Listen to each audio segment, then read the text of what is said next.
Listen, we're going to start this program in the way that we started this program at the outset of the season, how we started this program in the middle of the summer, how we started this program the day after the Super Bowl last year. And that's talking about the Kansas City Chiefs. I understand there's considerable Chiefs fatigue out there. And guess what? You got 2 more weeks of it. And you might even have a full more offseason of it. And I said going into the season, it was the number one storyline. I said it was the number one storyline of the offseason, too.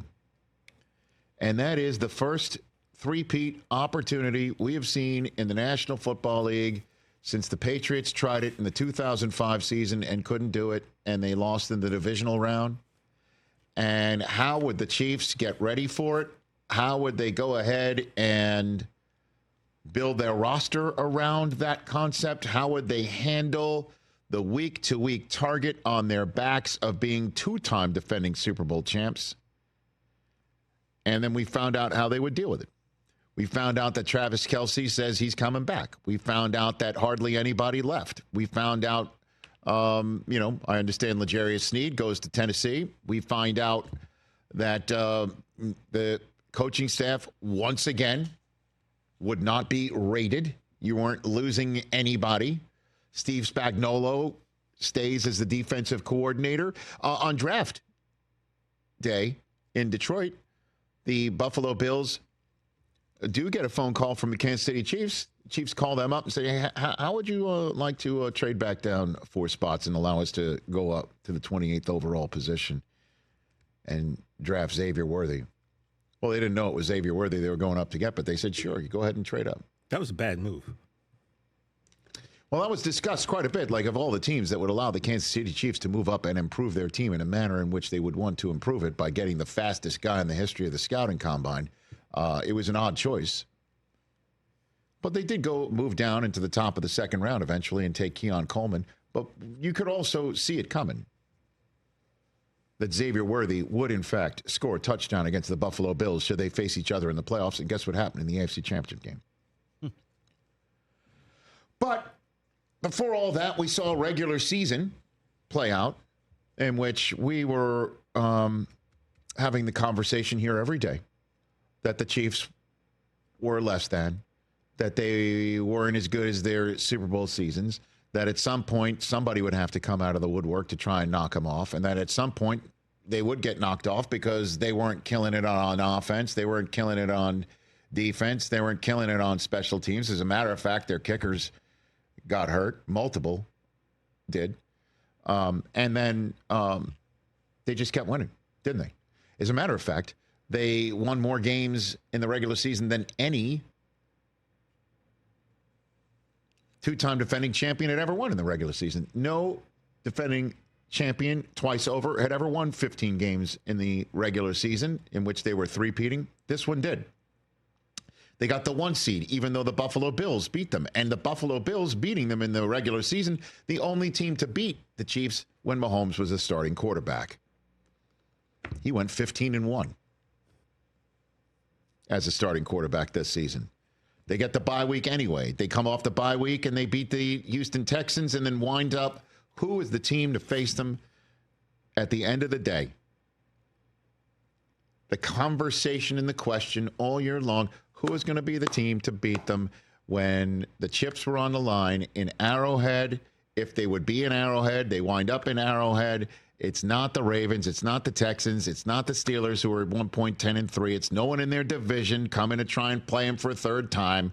It wasn't the LA Chargers with Jim Harbaugh, despite being plussed up 6 wins. It wasn't the Denver Broncos, who with their rookie quarterback surprised everybody by making the playoffs. It wasn't anybody else in the AFC East. It wasn't Aaron Rodgers coming back with a new Achilles and taking the Jets to the promised land. It wasn't the Miami Dolphins with Tua now re-signed. It wasn't any of them. It was the Buffalo Bills, because the football gods wanted to see Allen Mahomes for a 4th time. And we saw a classic. We saw an absolute classic play out, and it was yet another example of the Kansas City Chiefs being the Kansas City Chiefs, winning yet another one-possession game, making all the plays that they needed to make, and with a sprinkling of people who still can't believe the Chiefs are still doing it because they think the refs are on their side. And put it all together, and you have the Kansas City Chiefs doing what they do, which is having Patrick Mahomes prove to you that he is the best. Enjoy your who's the real MVP conversation between two quarterbacks that didn't make the Super Bowl in the AFC. Go enjoy that. Go enjoy it. And we'll have a conversation as to who's the real MVP between Mahomes and Saquon Barkley, as the Eagles have made it. And we'll talk about the Eagles later on. But Mahomes doing Mahomes things again in this game, taking care of business in a manner in which he's never taken care of business before.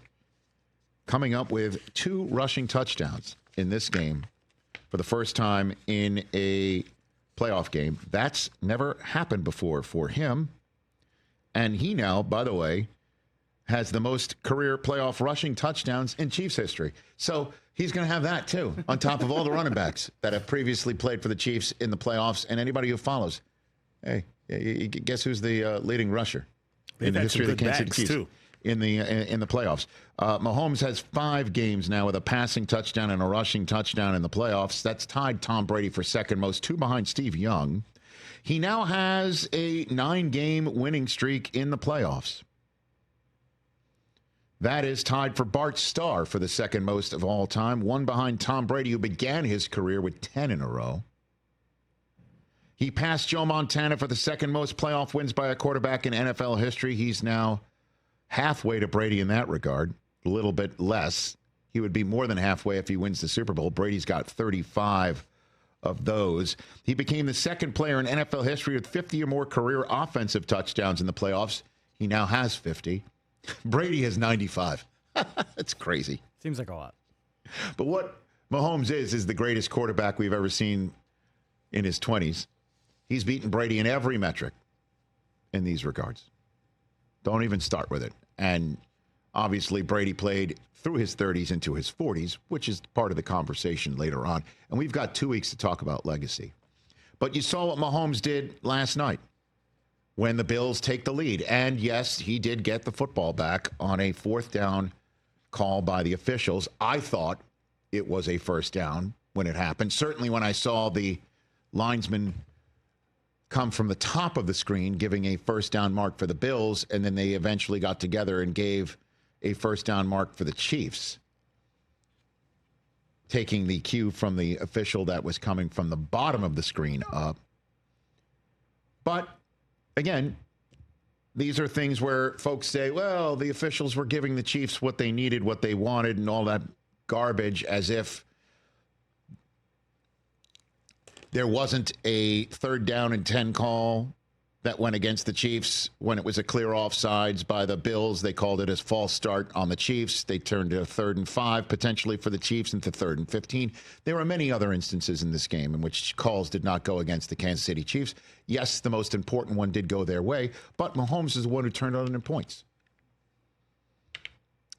You know, it wasn't like that ball was placed on the 5-yard line. Like it was, by the way, after what did appear to be a doubly possessed football down on the ground for what could have been a turnover if it wasn't for the flag that was also thrown on the play on the Bills. Would have just given the Chiefs the ball on the 25 instead of the 5. I'm just telling everybody. The ball also hit the ground. You could say that, too. You could say that, too. But it I still can say that because it did. It still would have been the Chiefs' football, though. Right. But not on the 5. It would have been on the 25. Right. It would have saved 20 yards. And it would have saved 20 yards. Yeah. I'm just saying is that these moments that go in the Chiefs' way are always magnified because the Chiefs make the most of it. As they did last night, as Mahomes did last night, and the defense did last night, coming up with a huge play to force a 4th down throw from Josh Allen that, man, was his maybe greatest Super Bowl moment of his career. Having a blitz come from a corner off his front side that was definitely not on a lot of people's bingo cards except Steve Spagnuolo's. And he hoisted it in the air, and Dalton Kincaid had it in his arms. I thought that was going to be the ball that got caught to switch the entire narrative of what I've been laying out for the first 10 minutes of this program. And instead, it goes off of Kincaid's arms. You can call that lucky, too. It was a tough catch. It was an incredible throw. But it did hit his receiver in the hands. I don't put that on Kincaid at all. I'm not. You know, people were saying, "Oh, that's worse than Mark Andrews." No, like, come on, no, man. No. I mean, it's just people are bringing up Mark Andrews because it's also the same position. The ball did hit Kincaid in his arms. Yeah, but he's also coming back to the ball. It's He's not diving an easy forward. catch. It's not an easy catch, Yeah, but also these are professional ball catchers. And watching that over and over and over again. But these Josh Allen did everything. That blitz was, like you unbelievable. said, unbelievable. First, only one of the game. Stupendous. Help the guy out, man. Except the ball if is he right throws there. it to Shakur, he's still running. Yeah, but you because can't make Shakur, that. he's rolling to his right, though. Shakur's on By his the way, left. and let me just point this out, too, and I'll hit it a little bit. You know, we'll hit it later when we talk about it with the Bills. We'll hit it later. Because I have some opinions on people who are saying he should have done this, he should have done that. He did everything that he could do on that play. Absolutely. And so did Kincaid, too. It's not an easy catch. I'm just pointing this out to say these are the moments that would have been lasting forever if it was a completed play, because the Bills might have tied this game and won it. Instead, the Chiefs have those plays. They've got a whole litany of those plays. They make these plays. They also do get, the football gods making sure the other team doesn't have them in moments, but they created that opportunity defensively. And the Kansas City Chiefs are right now 4 quarters of action away from being the greatest dynasty the league has ever seen. You could make that case right now anyway. We've never seen a three-peat opportunity in the Super Bowl. We've never seen a quarterback like Mahomes do what he's doing by his age, at this age. We've never seen a team basically remake itself over and over and over again. Gone are the days, again, of Tyreek Hill. He's gone. He's not coming back. That high octane offense where the Chiefs can flip the field on you in 1 second and put 21 points on you like they did on the Texans, 24 points like they did on the Texans in a span of 3 minutes and blitz you. Those days are gone. And they've totally remade themselves. And we have a conversation all the time on NFL Game Day morning. Is this the most complete team that Mahomes has ever had? Is this the most complete team that the Chiefs have ever had? And that's kind of like the same concept of, is this the best pound-for-pound boxer? What do you mean by pound for pound? What do you mean by complete team? How could this be a complete team when they can't play offense like they used to with Tyreek Hill? How can this be their most complete team when they're not playing defense like they were with L'Jarius Sneed, for instance, who's not on the team anymore? It is the most complete team because how else does a team that has 15 wins get those 15 wins when they're not playing as well as they were on offense? When Travis Kelce did have his least productive season statistically, then when Mahomes did look fallible, when the offensive line was injured, what do? They completely reconfigure it with completely different people in spots where they've normally never played. What happens when Isaiah Pacheco goes down? They get Kareem Hunt coming off the couch and get a run game that way. OTC. What happens at OTC? What happens when you do lose L'Jarius Sneed? What happens when you do have 3 different kickers? You still win 15 games. Guess what that is a sign of? Completeness, depth, general managing, coaching, heart. Can't argue it. You can be tired of it, and a ton of people are.